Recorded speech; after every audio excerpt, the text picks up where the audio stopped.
Shri, Chellappa, welcome to the Human Capital Innovations Podcast. Well, thanks, John. It's a pleasure to be here.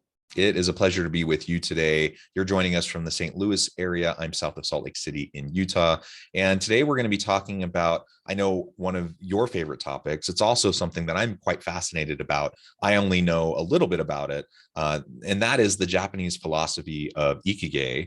We're going to be talking about it generally, but also then applying it into the workplace and how that philosophy can guide our leadership approach and style, how we interact with our team, and those team and organizational dynamics. As we get started, I wanted to share Shri's bio with everybody. Shri is the president and co-founder of Engagedly, a people strategy platform software that redefines performance appraisals by simplifying and incorporating elements of employee engagement and development into the performance review process. And I'm sure you'll tell us a little bit more about Engagedly here in a little bit, but I think that's wonderful.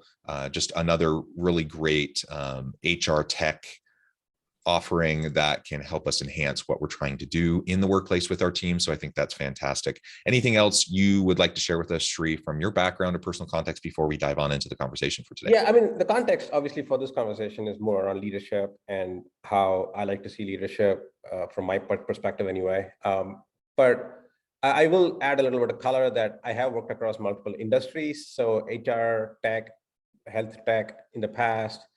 But in parallel, I also run an entertainment and production company. So we make films and ads and music, record local artists and stuff like that. So I run a recording studio as well. So there are some other aspects in other industries that I have learned from managing people, because the demographic of people who work in production and music and artists like that is fundamentally different than, let's say, in HR tech and health tech, but the principles are the same, which is something I talked about which I'm talking about in my article and working on a book on that too. Yeah, fantastic. Yeah, and I always tell people, anyone who leads people is doing HR work. HR is about the human dynamic, the interplay between different individuals, and you have the different functional areas of HR. But really, anyone who supervises from the lowest level supervisor all the way up to senior executive to CEO levels, they're doing HR things as a part of their job each and every day. So it's really important for leaders to learn HR and how to do it better. It's really important for HR people to better understand the business as a whole, the strategy and the leadership as a whole, so that they can support them better. It's a give and take, and I think it's something we definitely need to focus on to have more transformational HR within organizations. Well, wonderful introduction, and I'm excited to dive on into this concept of Ikigai. Can you just briefly share with us the general approach, the general meaning of this philosophy, this idea, and then we can start to pull it apart and highlight principles from it? Yeah, absolutely. So there's not a good English translation of Ikigai because it is so contextual to the Japanese Okinawan culture. It's in the island of Okinawa. I got fascinated by it when I was reading the book Blue Zones about where people live longer. And one of the 7 blue zones is in Okinawa, which is, and then the authors talked about that they practice this philosophy called Ikigai or however you say it, which is essentially finding meaning and purpose in their work and their life, which is what helps them get up in the morning, get out of bed, go tend to their gardens, talk to their neighbors and friends, have this cup of tea and work on their, whatever that they do on a daily basis. And it gives them a sense of fulfillment and this level of happiness and joy, I guess is a better word of putting it than happiness. The small pieces of joy that you get throughout the day by doing those interactions and even just spending time in your garden pulling weeds or whatever that you do, right? And I think that's the sense, that's the concept of Ikigai in the real life. And what I have obviously, looked at is you spend most of your real life at work, at least in America, we do it in the workplace. Why not bring some of those concepts in here and see how we can make work life better? Yeah, and I'm glad you distinguish between happiness and joy, finding meaning and fulfillment. Like, these are all related but separate concepts. Okay. And nobody's happy all the time. In fact, I think that's one surefire way to be unhappy is if you have this expectation that you're always going to be happy, because it's just not how our minds work. That's not how human interaction works. That's not how the human condition is at all. And just the way our emotions are, like we all have ups and downs. We have gives and takes. We have good days, bad days. Like that's completely normal. Anyone who always has a smile on their face and always is acting like they're bubbly and happy, they're experiencing pain and trauma and disappointment and frustration too. They're just putting on a facade, right? And like so Robin Williams did, right? Exactly. And so we just need to learn to embrace the fact that, yeah, we're not always going to be happy. We're not always going to love what we're doing. That's okay. But what we can do is find meaning, fulfillment. We can find, have passion, purpose, and we can seek joy, overall joy in our lives. And so I think that's a fascinating aspect of this philosophy. And again, as you talk about the Okinawan people, something that they've been able to tap into, to just find that consistency, that sustainability in their meaning and purpose and fulfillment in their life that leads to longevity, better mental health, better physical health, social interactions, all of that. Absolutely. I mean, it's similar concept even in the Greek islands. There was one of the blue zones is in Greece, and their food. I mean, they eat a lot of cheese and meat. It's not like they're necessarily eating always very healthy. It's Mediterranean diet, granted, but a lot of goat, red meat. They drink a lot of wine, and even Sardinia in Italy is one of the blue zones. So if you look at it, there are a lot of other elements than what you would normally decipher from just reading the scientific journals of diet and exercise. These guys are not working out every day or are eating your calorie restrictive diet or anything like that. So there's more to it, obviously, and the same thing can be applied to workplace too. So yeah, exactly. And like you said, we spend the vast majority of our life at work. Now that varies across cultures and across societies, and some people work more than others. And in the US, we tend to work a lot. We don't take enough vacation time or time off with our families. We work longer hours on average, all of that. But even in other countries where maybe they don't work as long of hours, we still just spend a huge amount of our waking hours at work, working with other people. And so, yeah, if we're trying to find meaning, fulfillment, purpose, joy in our life, of course, we're going to have to find that at work. Otherwise, we're going to be left wanting. And so then the question becomes, well, how do we transform the workplace into a place that can provide that, for me as a leader, for my people, so that they can feel that. And of course, then it naturally becomes a culture and an environment that attracts great people, that helps you retain great people. Everything that goes into engagement, employee engagement and satisfaction is built upon these components that we're talking about. And so let's start to talk through how we can start to design work in a way that can align with Ikigai philosophy, so that people can wake up every day excited to go to work. That doesn't mean that they're going to love everything they're doing all the time, because nobody does, but that they can generally feel that connection to their work. They can feel excited to go spend a significant amount of time, their life, in the workplace. Yeah. So I think it starts at the time of hiring, to be honest. I mean, I was reading the statistics the other day that 60% or 70% of the people who get hired don't have a clear idea of what their job is going to be after they get hired. And it changes too. So when you're hiring somebody, you might be hiring them for a specific role or a specific job. And maybe that's accurate in the first few months, but with the changing conditions, changing market dynamic, it's going to veer off and it's going to change. It's going to evolve over a course of time. So really, you need to focus on what your hiring practices and your approaches to begin with, and then can your culture adapt as the market changes to that. So I'll briefly explain the Ikigai model from workplace perspective without getting into too many details. So I look at it as three different circles that overlap. So if you look at the Venn diagram, so visualizing it for people on the audio, there's one circle which is what an employee loves and enjoys doing, right? The other circle, second circle, is what an employee or the person is really good at. And they may or may not be the same. Some people are really good at math, but maybe they enjoy playing music, for example. The third circle is what the organization or the management really values, right? What I call the Ikigai blue zone is when all three circles overlap in the center, right?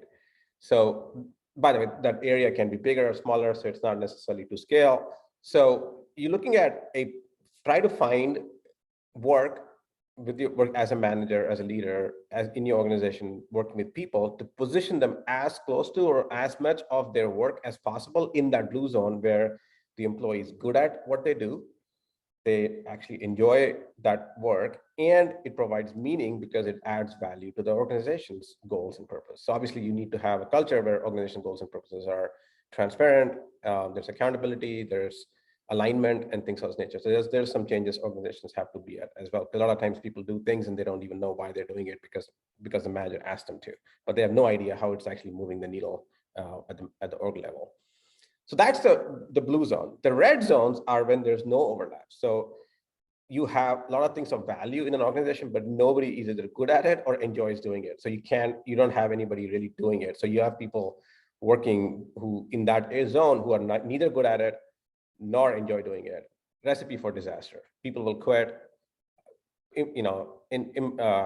bad outcomes for the organization. Then there's the other place where employee is really good at something, but they really don't enjoy it and has no organizational value, right? For that. For example, if somebody, let's say I'm in a technology company and somebody really enjoys doing graphic design, but there is no value for that technology company. I'm not saying there isn't, but maybe in this specific case there isn't. And that person is maybe not even that good at it. So I can't, even if I could find a value, there's nothing that employee can contribute, but they really enjoy doing it. So that's a red zone. So those any of the zones where there's absolutely zero overlap is a red zone. Try to avoid red zones at all costs if possible, or at least minimize the amount of work in the red zone for an employee. Where there's two circles overlapping, those are what I call a purple zone, where there's at least either value or there's something they're good at and they're enjoying, maybe not as much value. And not all purple zones are equal. So you obviously need to figure out which purple zone is better than the others, and try to move as close to blue zone as possible. 100% of the work, like you said, will never be in the blue zone, right? Every day we have to get up, brush our teeth, shave, wear our clothes, do the laundry on the weekends. There are a lot of red zone activities there. That's fine. But if the majority of your time is being spent in the blue zone or the purple zone, you're in a good spot.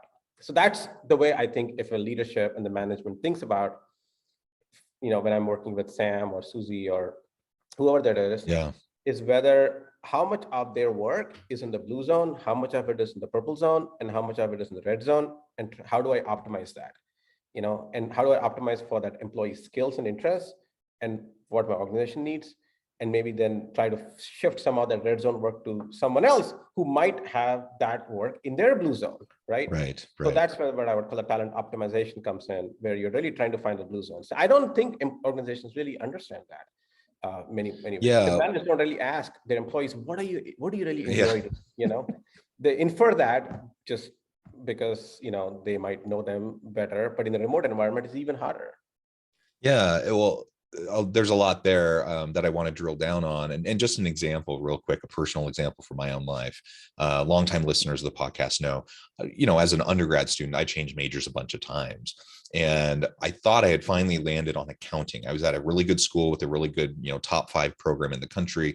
Accounting's a good, stable career. I'm pretty much guaranteed if I graduate from this program at this school, I'm going to be set on a really nice trajectory for a successful career, right? And I'm always going to make a good wage, and whatnot. And I was good at it. I was really good at it. The problem was I hated it. So the more I got into it, the more I realized I actually didn't like it. I couldn't imagine myself doing that every day, all day.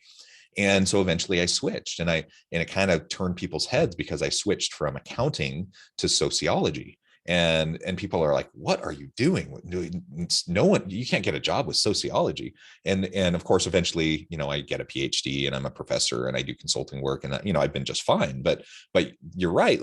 Like they were right. If I only got a bachelor's in sociology, chances are, most people who don't go on to grad school end up just working, in an entry-level job in a business. Right. And so, it was from a career perspective, kind of a silly move. But because it was something that aligned more with my passions, my interests, it was something I was able to lean into, really devote myself to, I was able to make it into a successful career, right? And Right. if I would have done accounting, I probably wouldn't have. I probably would have been miserable. And if I'm miserable, I'm probably not going to work as well. I'm not going to accomplish as much. Now, that's not to say that there aren't other people that love accounting. And I'm glad there are. I'm glad there are great accountants out there that want to do that work, that are good at it. And I'm glad that it's not me. And so just, again, that alignment piece, that calibration piece is super important. The other thing I wanted to ask, so your description of the Venn diagrams and the blue zone, the red zone, the purple, it all makes perfect sense to me. And I suspect most listeners are like, yeah, that makes perfect sense. But what would you say to either the listener or just, the random executive who says, who cares? Like, why are we chasing our tail around this thing called employee engagement? It's work. You show up to work, I pay you, do the work. So I don't care if you're in the red zone, just do the work, stop complaining, and get it done. What would you say to people who kind of have that kind of mentality or philosophy? Because a lot of people do. Yeah. Yeah. I mean, you can go down the Kmart route or the Starbucks route. It's really up to you. I mean, if you want to go down the Kmart route, I think that's a really good recipe for that. Because you want your business to be successful, and the whole aspect of employee engagement, the reason it's important is because that's where you get the discretionary effort. It's not what's in the bulleted list of your job description, where the person can see the gaps and say, hey, I see that we need to be doing this instead, or this more. And even though it's not in my job description, I'm going to pick up the ball and run with it. If you want employees like that, that approach is not going to work, right? And I think that's why you need to care. You need to care because of it is profitable for the organization in the long run, maybe even in the short run, right? You want people to do their best work and look for areas where you may not be looking because you're busy managing other things, so that you get a much better organization and a much better outcome overall. The one thing I wanted to add to your story, which I wanted to, also makes me realize that, is that these zones are not immutable, right? So you may have gotten into sociology, even if you were not good at it because you enjoyed it.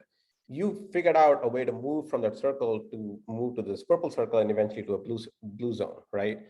Because if you love something and enjoy something that much, you can over time get better at it and get good at it. And in fact, most people do if they spend enough time and do deliberate practice in that area, right? So these zones are completely fungible, and that's where good leadership and good management can come into play, to understand how do you move people, even though they may not be in a certain zone right now, but they could move to a more of a purple or a blue zone. Yeah, so it gets back to job design, and it gets back to a fundamental principle of good leadership is just knowing your people. You already alluded to it earlier in the episode, and that is that dynamics in the market shift, right? So you hire somebody who has a particular skill set, competencies, and capabilities to help you meet a particular need at this moment in time. Is that going to stay stagnant and stationary? Probably not. In most cases, there's going to be shift in what you're going to need people to do. And sometimes that means people end up leaving to go to a different job because even if they were in alignment at one point, it gets out of alignment. For other people, it's about reskilling and upskilling and just trying new things, but in all of this, and it's one of the really hard jobs of leadership, is that you have to create a culture and a dynamic where you foster trust with your people so that you can have open communication and dialogue where they can share where they're coming from with their work without fear of, being punished for just being honest about, I really don't like doing this thing. I'm not particularly good at it. Is there a way we can shift, what I'm doing? And most people aren't going to say that to you. So you have to be able to create an environment where people are more likely to speak up. But also you have to know your people well enough that you can see it, even if they're not saying it, and that you can work in a real-time way to design work that you can get the best out of your people. And, my facetious question earlier about why should we even care about engagement? I mean, the research is so crystal clear on this. There's so much research that shows the positive organizational bottom line outcomes for highly engaged workers in a workforce. There's a clear human case too, as is evident just from our conversation today about Ikigai. You find more meaning, purpose, value, fulfillment, all of that. And that brings joy and just improves the lives of people. So the human case is clear. The business case is equally clear. You get better work, you get better stuff, you get better customer interactions, you get more innovation, you get more creativity. All of that is what organizations want and need. And when people aren't engaged, when they're just kind of going through the motions of their day, mistakes happen at a higher level. Just kind of lackluster, crummy work happens, negative consumer and customer interactions happen. All of that stuff happens. People aren't committed to their work. They're not loyal. They're going to spend half their day just looking at jobs rather than doing their actual work. So if you have people stuck doing stuff that they hate or they're not good at, just saying, suck it up, stop complaining, do your work. I mean, it's a really stupid way to approach that problem. And it speaks to a higher level strategic leadership gap, an issue within that organization, right? So that's why we have to care about this. It's not just warm, fuzzy, fluffy stuff. This is like actual bottom line impact. And unfortunately, what I see in many organizations, probably most organizations, is that even if they understand it conceptually and they give lip service to the importance of this, the implementation isn't always as effective. And then there's plenty of organizations that don't even give lip service to it. They just don't even talk about it as a priority. And so we need to do better at creating environments where our people can thrive at work that will drive better outcomes for everyone. It will make you look better as a leader because your team is producing. It'll make your people be more productive. They will have better career prospects because they are learning and growing and producing. It's a win-win-win all the way around. It totally is. And I think what is important, however, is that first of all, it needs to be an organizational directive or organizational culture that needs to support it, because then it permeates down. But at the end of the day, I think what also one of the things that happens a lot is that we get a lot of people promoted to managers just because they were individual contributors. And then they realize this, maybe they may not say it, but they really realize that they really suck at managing people, or they don't want to have the difficult conversations with their employees. One of the first things, for example, that a manager really struggles with is letting an employee go. I've noticed that time and time again. It's like almost like a rite of passage. You may have a title of manager, but you have not really earned it until you have to let an employee go. That's the hardest conversation. It's harder because they self-doubt whether it was something I did wrong, and maybe you did do something wrong. But it's the same concept of did I do everything I could to make sure that people are working in my blue zones or purple zones? And if they had that kind of training, or if they had that kind of a mindset or in the culture, maybe then they can make better decisions. Like I gave everything I could to this organization, to this team, in terms of structuring the teams, instructing the people, the right skill sets. And I just could not find this employee does not fit anywhere in my blue or purple zones. That employee is operating in the red zone, and I don't see a path to get that person to the blue zone. That's when it's an easier conversation, at least from a manager's perspective, because they realize that there is no other path but to do that. So the first time managers, and a lot of poor managers do it, they will tolerate a red employee for a long time, which affects the morale of the other people who are in the blue zone and the purple zones. And then they realize that one person is getting away with, operating in the red zone, and they're not being adequately, recognized or rewarded for that. So that's another issue to why you really want people to be operating in a similar zones, because that could really affect the overall morale of your team as well.